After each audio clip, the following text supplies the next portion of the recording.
अरे बाबा हो बेटी के बाबा तिलक साजे दुआरा।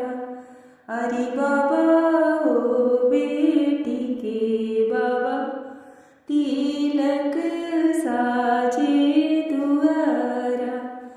अरे आमा हो बेटी के आमा देवता पूजे अंगना। अरे अम्मा हो बेटी के आमा देवता पूजे अंगना। अरे सती आई अंगना जगदम्बा आई अंगना। अरे पार्वती मैया आई अंगना सतो बहना आई अंगना। अरे गंगा मैया आई अंगना काली मैया आई अंगना। बिछई वो में सोने चौकिया बिछई वो में सोने चौकिया। बैठई वो में अंगना गह गह करे हो अंगना। अरे बिछई वो में सोने चौकिया बैठई वो में अंगना।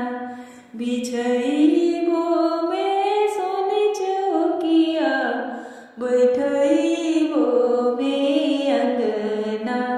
चम चम करे हो अंगना चम चम करे हो अंगना।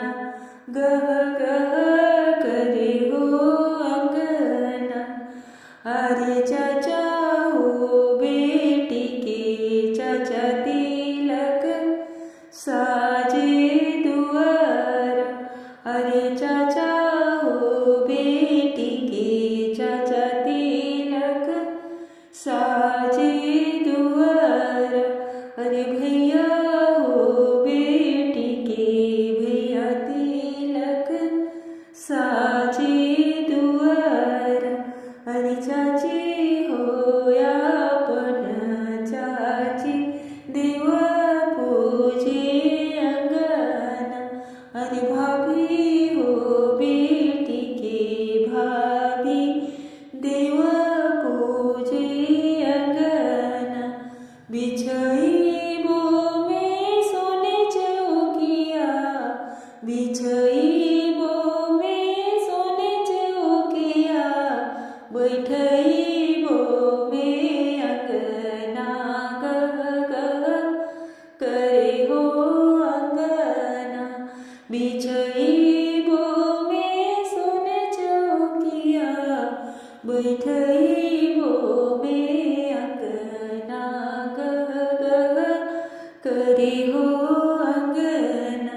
शिव बाबा अइले अंगना बजरंग बली अइले अंगना। गणपति अइले अंगना महावीर बाबा अइले अंगना।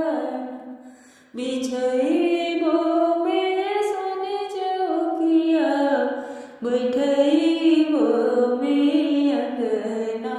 गह गह करे हो अंगना। गह